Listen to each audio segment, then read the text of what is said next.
को छोड़िए, supreme court को 1932 को एक्सेप्ट करना होगा। 22 साल के युवा कप्तान कपिल देव के हाथों में उस समय दुनिया की क्रिकेट की सबसे बड़ी ट्रॉफी कपिल देव के हाथों में थी। हिंदुस्तानी भी हार मान चुके थे, इंडिया नहीं जीतेगा। अर्धांगिनी जिन्हें आधा अंग कहा जाता है, उन्होंने मान लिया था कि इंडिया नहीं जीतेगा, लेकिन कपिल देव के लड़ाकों ने करके दिखाया, क्योंकि उनका दिल कहता था जीतेंगे।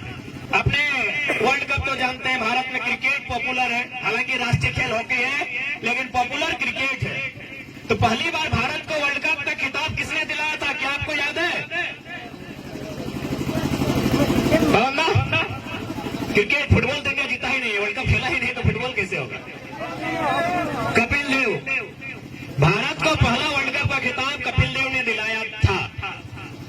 26 जून लॉर्ड्स का मैदान 1983। लेकिन वो समय और वर्ल्ड कप मायने नहीं है, उनका जो जीत था वो मायने है, मैं वो बताऊंगा।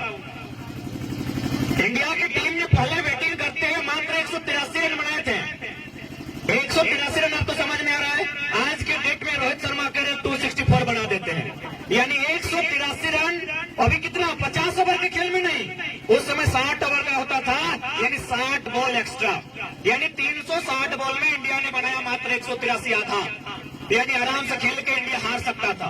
अगर अगला टीम अच्छा से खेलता, एक बॉल के बाद 1 रन बनाता, तो 1 ओवर में 3 रन बनाना था, आराम से इंडिया हार जाता। और जैसा कि मेरे गांव के लोग कहते हैं, उस समय टेलीविजन नहीं था, उस समय लोग ट्रांजिस्टर अथवा रेडियो में सुनते थे। तो जब भारत की टीम मात्र 183 रनों पे ऑल आउट हो गई, तो सभी ने ट्रांजिस्टर को बंद कर दिया, रेडियो को बंद कर दिया, क्योंकि किसी को यकीन नहीं था कि यहां से इंडिया जीत सकता। 183 रन। अभी सामना किससे? वेस्ट इंडीज, जो क्रिकेट में कद कभी ऑस्ट्रेलिया का था, 70 और 80 के दशक में वेस्ट इंडीज का था। वेस्ट इंडीज से खेलना यानी हार जाना। अरे उतना तो दूर की बात है, उस समय सुनील गावस्कर, संदीप पाटिल, रोजर बिन्नी, कुछ खिलाड़ी थे 6-7 जिनका शादी हुआ था। इंग्लैंड की जो गवर्नमेंट है, उन्होंने उनको हौसला अफजाई के लिए फ्री में टिकट दिया था कि आप लोग आइए, पहली बार इंडिया की टीम वर्ल्ड कप का फाइनल खेल रही है, अभी वेस्ट इंडीज से, तो आके थोड़ा सपोर्ट कीजिए, क्योंकि अर्धांगिनी को आधा अंग कहा जाता है। यदि आप लोग आके सपोर्ट कीजिएगा तो इंडिया का मनोबल थोड़ा ऊंचा रहेगा। लेकिन जब इंडिया की टीम मात्र 183 रनों में ऑल आउट हो गई, अरे इंडिया को तो छोड़िए, जिन अर्धांगिनी को सपोर्ट करने के लिए फ्री में टिकट दिया गया था, उन्होंने टिकट को आधा दाम में बेच दिया और वे लंदन शॉपिंग के लिए चली गई थी। जब वो शाम को वापस लॉर्ड्स के मैदान में आई, तो नजारा कुछ और था। 22 साल के युवा कप्तान कपिल देव के हाथों में उस समय दुनिया की क्रिकेट की सबसे बड़ी ट्रॉफी कपिल देव के हाथों में थी। हिंदुस्तानी भी हार मान चुके थे, इंडिया नहीं जीतेगा। अर्धांगिनी जिन्हें आधा अंग कहा जाता है, उन्होंने मान लिया था कि इंडिया नहीं जीतेगा, लेकिन कपिल देव के लड़ाकों ने करके दिखाया, क्योंकि उनका दिल कहता था जीतेंगे। तो ये होता है खेल और एक खिलाड़ी। जब दुनिया आपको माइनस करे, वो अकेले प्लस करने के लिए जाता है। तो इसलिए मेरा मानना है, हम भी एक स्पोर्ट्स पर्सन रहे हैं, फुटबॉल और क्रिकेट के तो बड़े अच्छे खिलाड़ी रहे, बहुत सारी ट्रॉफियां हम लोगों ने जीती है। तो मैं एक स्पोर्ट्स पर्सन होने के नाते, और दुनिया के चूंकि स्पोर्ट्स के कारण ही हम लोग यहाँ तक आए, हमारे चाहे बात करने का लहजा हो, तो कहीं ना कहीं हमने स्टडी किया है, एक स्पोर्ट्स पर्सन का बहुत महत्व होता है। आज आप देख सकते हैं, इंस्टा सब चलाते हैं ना, इंस्टा सब चलाते हैं ना, सबसे ज्यादा फॉलोअर किसका है? मोदी का? नहीं। बाइडेन का? नहीं। किसका है? CR7 Ronaldo. कौन है? Sport person. विराट कोहली नहीं आए यहाँ पर। तो इसलिए एक स्पोर्ट पर्सन अपने आप में एक यूनिक पर्सन होता है। आप किसी न किसी स्पोर्ट्स का हिस्सा जरूर बनिए। ठीक है, अब थोड़ा सा बात करते हैं।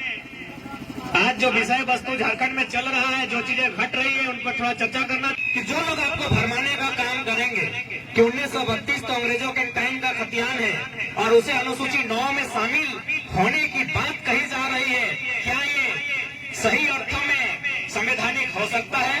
आपके मन में भी सवाल आता होगा कि भाई अनुसूची 9 जो भारत के संविधान की अनुसूचियों में से एक है, क्या ये 1932 का खतियान कानून बनकर वहां समाहित हो सकता है कि नहीं? आपके मन में ये सवाल आता होगा। तो पढ़ने वाले तमाम नौजवानों एक ही उत्तर में सारे सवालों का खंडन कीजिएगा कि 1990 आजाद भारत, सन 1990 आजाद भारत, भारत का संविधान संशोधन 66, 1908 का कानून जोड़ा गया है।